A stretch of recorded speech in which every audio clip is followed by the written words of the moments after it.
السلام علیکم ورحمۃ اللہ تعالی وبرکاتہ۔ الحمد للہ رب العالمین والعاقبۃ للمتقین والصلاۃ والسلام علی سید الانبیاء والمرسلین وعلی آلہ واصحابہ اجمعین، اما بعد فاعوذ باللہ من الشیطان الرجیم، بسم اللہ الرحمن الرحیم۔ واتخذ اللہ ابراہیم خلیلا، صدق اللہ مولانا العظیم، وصدق رسولہ النبی الامین المتین الکریم، ونحن على ذلك لمن الشاهدين والشاكرين والذاكرين والحامدين والحمد للہ رب العالمین۔ آئیے ہم اور آپ سب سے پہلے حضور سرور کائنات، فخر موجودات، باعث تخلیق کائنات، احمد مجتبیٰ محمد مصطفیٰ صلی اللہ علیہ وسلم کی مقدس بارگاہ میں درود و سلام کا ہدیہ پیش کریں اور پڑھیں، اللہم صلی علی سیدنا و مولانا محمد معدن الجود والکرم وآلہ الکرام وابنہ الکریم وبارک وسلم، صلاۃ و سلام علیک یا رسول اللہ صلی اللہ تعالی علیہ وسلم۔ عزیزان ملت اسلامیہ، گزشتہ 3 جمعہ سے آپ اللہ کے جلیل القدر پیغمبر حضرت ابراہیم علیہ السلام کا تذکرہ سماعت کر رہے ہیں۔ اس سے پہلے آپ نے سماعت کیا کہ حضرت ابراہیم علیہ السلام اپنی قوم کو اور خاص طور پر اپنے چچا آزر کو بت پرستی سے روکتے رہے، نصیحت کرتے رہے۔ انہی میں سے ایک واقعہ یہ بیان کیا، ایک مرتبہ حضرت ابراہیم علیہ السلام نے اپنی قوم سے پوچھا، ما تعبدون، کہ تم کس کی عبادت کرتے ہو؟ تو ان لوگوں نے جواب دیا تھا، قالوا نعبد اصناما فنظل لها عاکفین، کہ ہم بتوں کی پوجا کرتے ہیں اور ان کے سامنے جم کر بیٹھے رہتے ہیں، آسن مارے ہوئے بیٹھے رہتے ہیں۔ تو حضرت ابراہیم علیہ السلام نے بتوں کی بے بسی کو ظاہر کرتے ہوئے ارشاد فرمایا، قال هل يسمعونكم اذ تدعون او ينفعونكم او يضرون، کہ یہ بت جن کی تم پوجا کرتے ہو، جب تم انہیں پکارتے ہو تو کیا یہ تمہاری پکار کا جواب دیتے ہیں، تمہاری پکار کو سنتے ہیں، یا تمہیں کوئی فائدہ یا نقصان پہنچاتے ہیں؟ یہ حضرت ابراہیم علیہ السلام نے ان کو لاجواب کرنے کے لیے یہ بات ارشاد فرمائی تھی۔ تو اب قوم کی ذمہ داری کیا تھی کہ بت پرستی پر کوئی دلیل پیش کرتے، لیکن دلیل پیش کرنے کے بجائے وہ لوگ کیا کہنے لگے، قالوا بل وجدنا آباءنا کذالک یفعلون، کہ ہم نے تو اپنے باپ دادوں کو ایسا کرتے ہوئے پایا، ان کو ہم نے ایسا کرتے ہوئے دیکھا تو ہم نے بھی کرنا شروع کر دیا۔ یہ تو بے وقوفی کی بات ہے۔ اس میں اس بات کی طرف اشارہ ہے کہ باپ دادا کی اندھی تقلید نہیں ہونی چاہیے۔ وہی آنے والی آیت کریمہ میں حضرت ابراہیم علیہ السلام کا قول نقل کیا گیا کہ جب آپ کی قوم نے یہ بات کہی کہ ہم نے اپنے باپ دادا کو بت پرستی کرتے ہوئے دیکھا تھا، ہم نے ان کو بت پرستی کرتے ہوئے پایا، تو ہم نے بھی بت پرستی کرنا شروع کر دیا۔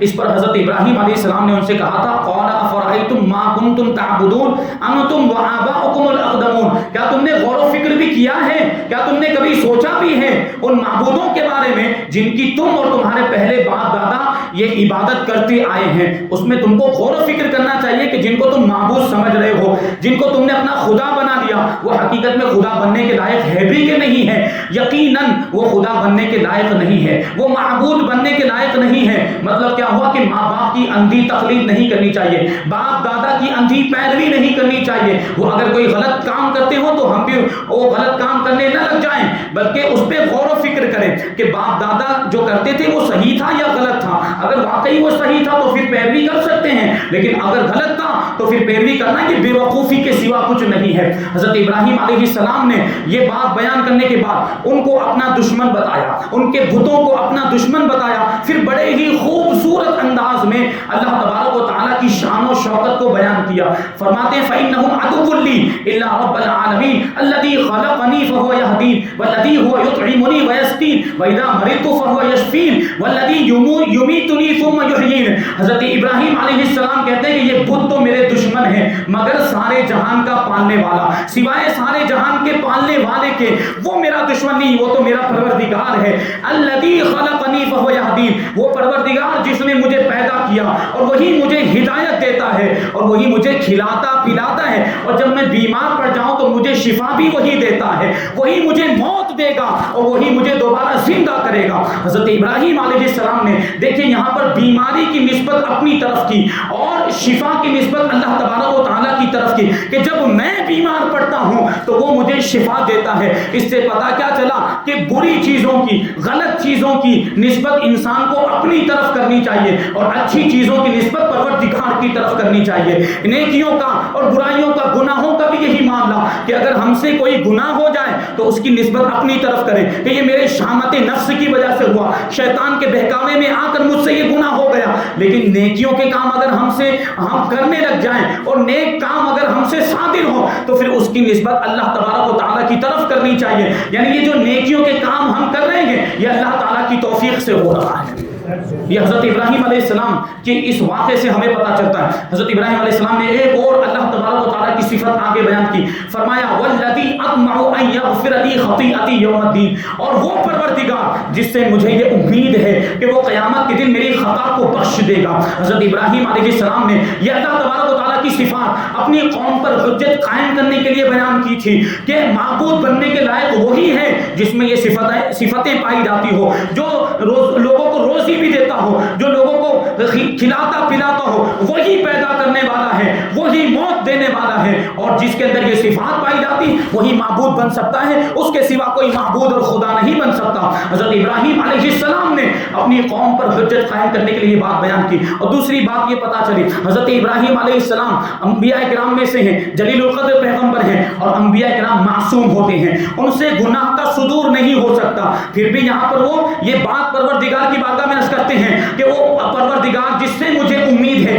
کہ وہ قیامت کے دن میری خطا کو بخش دے گا، یہ استغفار کیوں کر رہے ہیں، یہ مغفرت کیوں طلب کر رہے ہیں؟ یہ مغفرت طلب کرنا، یہ استغفار کرنا اپنے رب کی بارگاہ میں عاجزی کے اظہار کے لیے ہوا کرتا تھا، اور اس میں امت کے لیے تعلیم ہوا کرتی کہ وہ بھی اپنے گناہوں سے توبہ کریں اور مغفرت طلب کرتے رہیں اللہ تبارک و تعالیٰ کی بارگاہ میں، اس میں امت کے لیے تعلیم ہوا کرتی تھی۔ حضرت ابراہیم علیہ السلام نے اللہ تبارک و تعالیٰ کی تعریف و توصیف بیان کی، اور پھر آگے حضرت ابراہیم علیہ السلام اپنے رب کی بارگاہ میں دعا کر رہے ہیں۔ اس سے بھی ایک بات ہمیں معلوم ہوئی کہ دعا کرنے سے پہلے اللہ تبارک و تعالیٰ کی تعریف بیان کرنی چاہیے، اس سے دعا کی مقبولیت کی امید بڑھ جاتی ہے، اور یہ حضرت ابراہیم علیہ السلام اور انبیاء کرام کی سنت ہے، دعا کرنے سے پہلے اللہ تبارک و تعالیٰ کی تعریف کی جائے۔ یہ تعریفی کلمات حضرت ابراہیم علیہ السلام نے بیان کی، اللہ کی تعریف بیان کی۔ اب آگے دعا کر رہے ہیں، 5 دعائیں حضرت ابراہیم علیہ السلام نے کی۔ حضرت ابراہیم علیہ السلام عرض کرتے ہیں رب اجعل لی حکما والحقنی بالصالحین،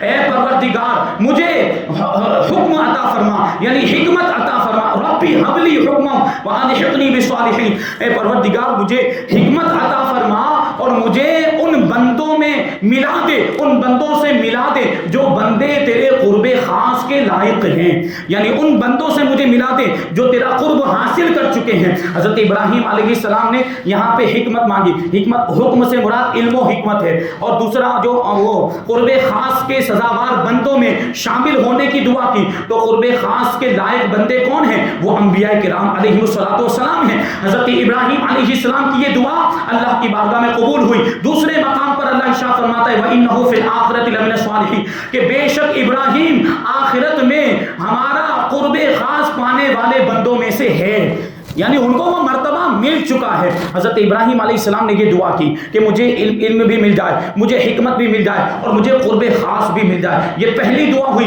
پھر دوسری دعا حضرت ابراہیم علیہ السلام نے یہ فرمائی، عرض کرتے ہیں رب اجعل لی لسان صدق فی الآخرین، اے پروردگار واجعل لی لسان صدق فی الآخرین، اے پروردگار بعد والوں کے درمیان، بعد والوں میں میری اچھی شہرت رکھ دے، میرا اچھا تذکرہ رکھ دے، یعنی میرے بعد میں آنے والے لوگ میرا ذکر کرتے رہیں، مجھے یاد کرتے رہیں، اور میرے اچھائی کے ساتھ میرا ذکر کرتے رہیں۔ اور یہ دعا بھی حضرت ابراہیم علیہ السلام کی قبول ہوئی۔ آج ہم بھی تو ان کا تذکرہ کر رہے ہیں، آج ہم بھی تو ان کا ذکر جمیل کر رہے ہیں، ان کی تعریف بیان کی جا رہی ہے، ان کی زندگی کے حالات. اور صرف یہی نہیں کہ مسلمان بلکہ دوسرے مذاہب کے ماننے والے بھی حضرت ابراہیم علیہ السلام کا تذکرہ کرتے ہیں، وہ بھی ان سے محبت کا دعویٰ کرتے ہیں. دوسرے مذاہب عیسائی یہودی بھی حضرت ابراہیم علیہ السلام کو ماننے کا دعویٰ کرتے ہیں. ایک بات میں نے اس سے پہلے کسی موقع پر غالباً تفسیر کے درس میں یہ بیان کی تھی کہ ابھی ایک اور فتنہ نیا آ رہا ہے، ایک نیا مذہب یہ مغربی ممالک میں ویسٹرن کنٹریز میں ایجاد ہو رہا ہے،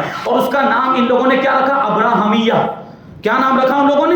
ابراہمیہ. ابراہمیہ یعنی حضرت ابراہیم علیہ السلام کی طرف اس کو منسوب کر کے ایک نیا مذہب ان لوگوں نے بنایا، اور اس میں کن لوگوں کو جوڑنے کی کوششیں کر رہے ہیں؟ ان لوگوں کا دعویٰ یہ ہے کہ جو بھی حضرت ابراہیم علیہ السلام کو مانتے ہیں، جو بھی حضرت ابراہیم علیہ السلام سے محبت کرتے ہیں، وہ سب اس مذہب سے جڑ جائیں، وہ سب اس میں شامل ہو جائیں. اب یہودی بھی تو حضرت ابراہیم علیہ السلام کو مانتے ہیں، حضرت عیسائی بھی تو حضرت ابراہیم علیہ السلام کو مانتے ہیں، اور ہم بھی حضرت ابراہیم علیہ السلام کو مانتے ہیں. سارے انبیاء کرام کو ماننا، ان پر ایمان لانا، یہ تو ہمارے ایمان کا حصہ ہے. ہم بھی حضرت ابراہیم علیہ السلام سے محبت کرتے ہیں، لیکن یہ گمراہ کرنے کی کوشش کی جا رہی. ایک نیا مذہب بنایا، اسلام کے خلاف کوئی بھی مذہب ایجاد ہو وہ باطل ہے، جھوٹا ہے، اس کی ہرگز کوئی حیثیت نہیں، اس کی کوئی اوقات نہیں. یہ لوگوں کو گمراہ کرنے کا ایک نیا طریقہ، یہ خوبصورت انداز میں اچھا بنا کر پیش کیا جا رہا ہے تاکہ لوگوں کو یوں لگے کہ یہ تو حضرت ابراہیم علیہ السلام کی طرف منسوب ہے، یہ برا کیسے ہوگا. لیکن سوچیں اس میں کن کو شامل کرنے کی بات ہو رہی؟ اس میں یہودیوں کو بھی شامل کرنے کی بات ہو رہی، اس میں عیسائیوں کو بھی، اور اس کے علاوہ دوسری وہ قومیں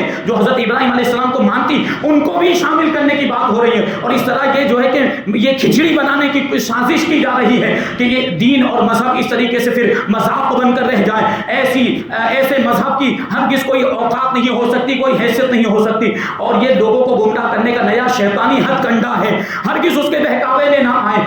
ہمارے لیے ہمارا اسلام ہی سب کچھ ہے، ہمارے لیے اسی کی پیروی لازم ہے. یقیناً انبیاء کرام پر ہم ایمان رکھتے ہیں، حضرت ابراہیم علیہ السلام پر بھی ہم ایمان رکھتے ہیں، ان کو بھی مانتے ہیں، ان سے بھی محبت کرتے ہیں، ساری آسمانی کتابوں کو بھی مانتے ہیں، ساری آسمانی کتابوں پر بھی ہمارا ایمان ہے. لیکن عمل ہم کس پر کریں گے؟ ہم حضور پاک صلی اللہ علیہ وسلم کی شریعت پر ہی عمل کریں گے.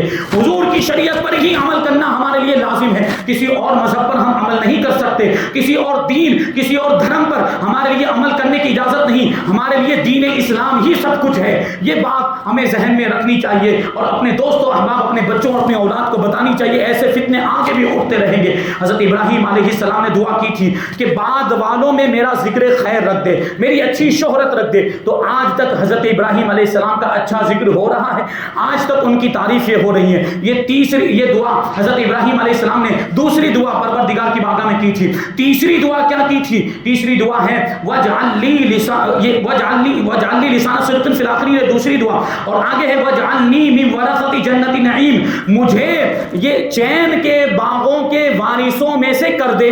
چین کے باغ یعنی جنت کے وارثوں میں سے مجھے کر دے. جو جنت کے حقدار ہو گئے، جو جنتی ہو گئے، مجھے بھی ان میں کر دے. مجھے میرا شمار بھی ان میں ہو جائے، جنتیوں میں ہو جائے. اب انبیاء کرام تو ظاہر سی بات ہے، انبیاء کرام تو سب سے بہترین انسان، ان سے تو کبھی گناہ ہو ہی نہیں سکتا، وہ تو ویسے ہی جنتی. پھر بھی وہ جنت کی دعا کیوں کر رہے ہیں؟ جنت کو طلب کیوں کر رہے ہیں؟ تو جنت کو طلب کرنا اس لیے ہوتا تھا کہ جنت میں اللہ تبارک و تعالیٰ کا دیدار بھی ہوگا، اس سے ملاقات بھی ہوگی، رضا الہی کا حصول بھی ہوگا، انعامات الہیہ بھی حاصل ہوں گے، اور اسی طریقے سے اس کا قرب خاص بھی میسر آئے گا. یہ ساری نعمتیں جنت میں ملے گی. اس لیے انبیاء کرام جنت کی دعائیں کیا کرتے تھے.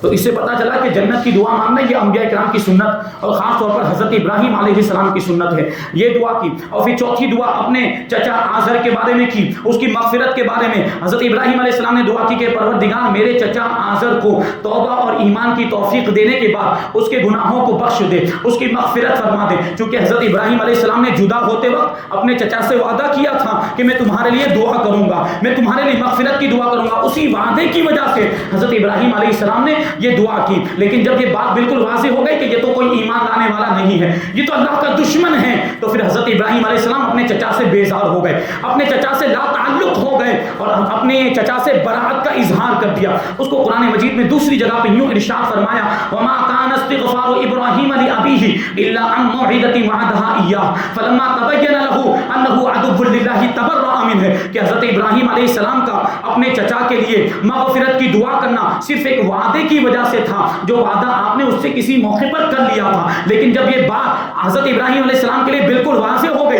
کہ وہ تو اللہ کا دشمن ہے، وہ تو ایمان لانے والا نہیں ہے، تو حضرت ابراہیم علیہ السلام اس سے بیزار ہو گئے، اس سے بیزاری کا اظہار کیا اور اس سے لا تعلق ہو گئے اور اس سے تینکا توڑ لیا، تعلق ختم کر لیا حضرت ابراہیم علیہ السلام۔ اب آگے دعا کرتے ہیں 5ویں دعا، وہ دعا کیا ہے؟ حضرت ابراہیم عرض کرتے ہیں وَلَا تُخْزِنِي يَوْمَ يُبْعَثُونَ يَوْمَ لَا يَنفَعُ مَالٌ وَلَا بَنُونَ إِلَّا مَنْ أَتَى اللَّهَ بِقَلْبٍ سَلِيمٍ، کہ اے پروردگار تو مجھے اس دن رسوا نہ کرنا جس دن سب لوگ اٹھائے جائیں گے، یعنی جس دن سب لوگ دوبارہ زندہ کیے جائیں گے، یعنی قیامت کے دن۔ قیامت کے دن کی دعا کر رہے ہیں کہ قیامت کے دن مجھے رسوا مت کرنا، جس دن نہ مال کام آئے گا نہ اولاد کام آئے گی، مگر وہ جو اللہ کی بارگاہ میں سلامتی والا دل لے کر آئے، اسی کو فائدہ ہوگا اور وہی کامیاب ہوگا۔ حضرت ابراہیم علیہ السلام سوچیں آپ، اللہ تبارک و تعالیٰ کی بارگاہ میں دعا کر رہے ہیں کہ مجھے قیامت کے دن رسوا مت کرنا۔ یہ کیوں تھا؟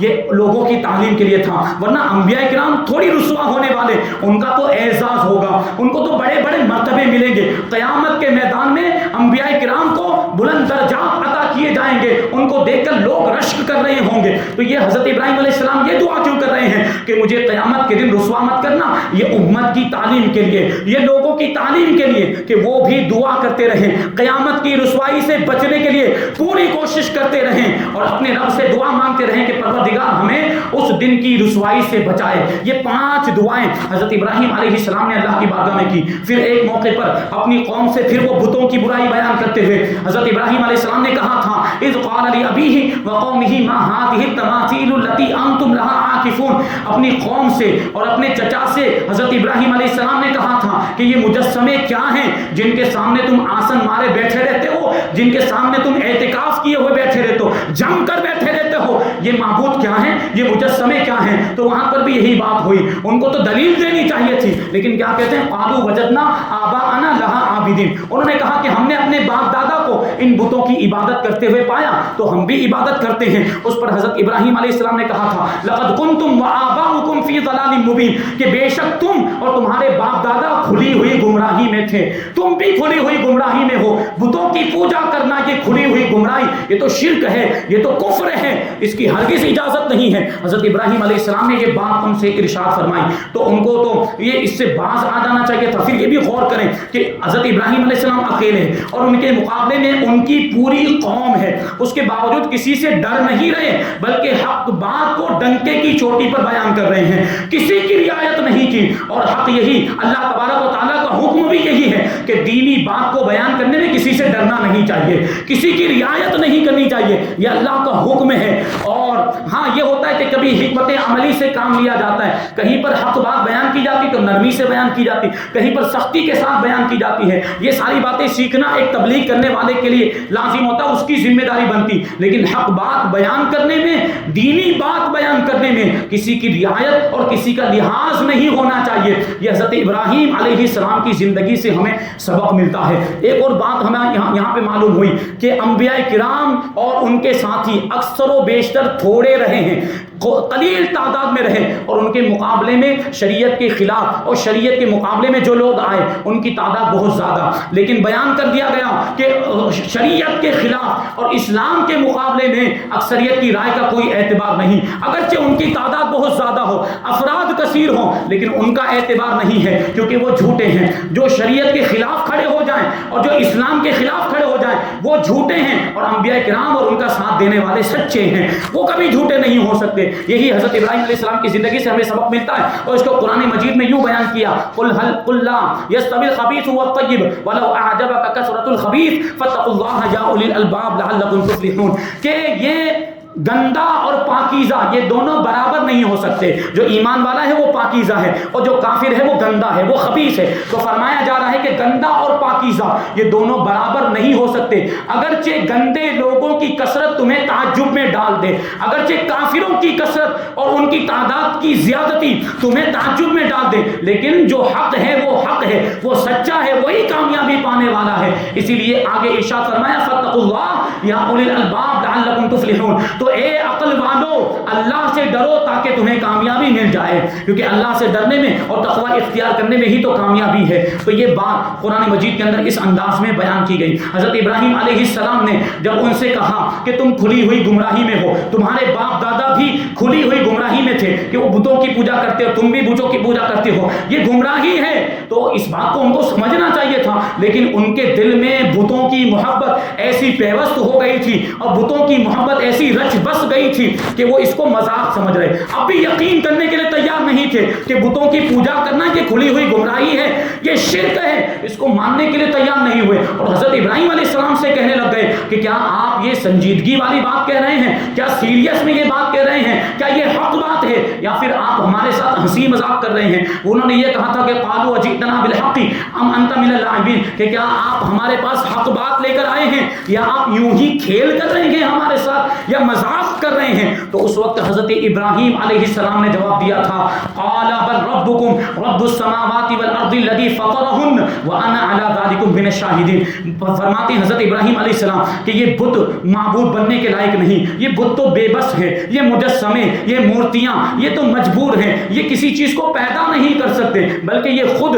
کسی کے پیدا کیے ہوئے ہیں، تم نے اپنے ہاتھوں سے ان کو بنائے، یہ نہ تمہیں کوئی نقصان پہنچا سکتے نہ تمہیں کوئی فائدہ پہنچا سکتے۔ رب کون ہے یہ فرماتے ہیں حضرت ابراہیم علیہ السلام، اور کہتے ہیں تمہارا رب تو وہ ہے جو آسمانوں کا بھی رب ہے، جو زمین کا بھی رب ہے، جس نے آسمان اور زمین کو پیدا کیا، جس نے پوری کائنات کو پیدا کیا، وہی رب ہے، اور جو سارے آسمان و زمینوں کو پیدا کرنے والا، جو پوری کائنات کو پیدا کرنے والا ہو، وہی معبود ہو سکتا ہے، وہی خدا ہو سکتا ہے، اس کے سوا کوئی خدا نہیں ہو سکتا، اس کے سوا کوئی معبود نہیں ہو سکتا۔ آگے فرماتے وَأَنَا عَلَىٰ ذَلِكُم مِّنَ الشَّاهِدِينَ، اور اس پر میں گواہ ہوں، یہ بات جو میں نے کہی اس پر میں گواہ ہوں۔ حضرت ابراہیم علیہ السلام کہتے ہیں کہ وہی رب ہے جو سارے آسمان و زمینوں کو پیدا کرنے والا، سارے جہان کو پیدا کرنے والا ہے، وہی معبود ہے، وہی خدا ہے، اور اس کے سوا کوئی عبادت کے لائق نہیں ہے۔ یہ ایک واقعے کی ابتدا ہے۔ یہ جو واقعہ آپ نے کبھی سنا ہوگا کہ حضرت ابراہیم علیہ السلام نے وہ اپنی قوم کے مندر میں جا کر، بت خانے میں جا کر ان کے بتوں کو پھاوڑے سے توڑا تھا، کلہاڑی لے کر توڑا تھا۔ یہ اس واقعے کی یہاں سے ابتدا ہو رہی ہے۔ اس کے بعد میں وہی واقعہ آگے آئے گا کہ کیا ہوا تھا، کیسے حضرت ابراہیم علیہ السلام نے بتوں کو توڑ دیا، اور آپ کو وہ بتوں کو توڑنے کا موقع کیسے ملا تھا، اور پھر یہ قوم چلی گئی۔ پھر جب قوم کو پتا چلا کہ ہمارے بتوں کو توڑ دیا گیا، پھر انہوں نے کیسے اندازہ لگایا یا کیسے معلوم کیا کہ بتوں کو توڑنے والے کون ہیں؟ حضرت ابراہیم علیہ السلام۔ پھر نمرود کے ساتھ جو بھی معاملات ہوئے، نمرود کے دربار میں حضرت ابراہیم علیہ السلام کو پیش کیا گیا۔ یہ ایک واقعات کا سلسلہ ہے، انشاءاللہ تبارک و تعالی ہم آگے اس کو شامل کرتے رہیں گے، سلسلہ وار بیان کرتے رہیں گے۔ اللہ تبارک و تعالی کی بارگاہ میں دعا ہے کہ جو کچھ بھی بیان ہوا اس پر ہم سب کو عمل کرنے کی توفیق عطا فرمائے۔ انبیاء کرام علیہم الصلوۃ والسلام، اور خاص طور پر ہمارے نبی حضور رحمت عالم صلی اللہ علیہ وسلم کے یہ بتائے ہوئے چلے ہوئے طریقے پر، آپ کی سنتوں پر اور آپ کی شریعت پر ہم سب کو عمل کرنے کی توفیق عطا فرمائے۔ اب ایک ضروری اعلان سماعت فرمائیں، جیسے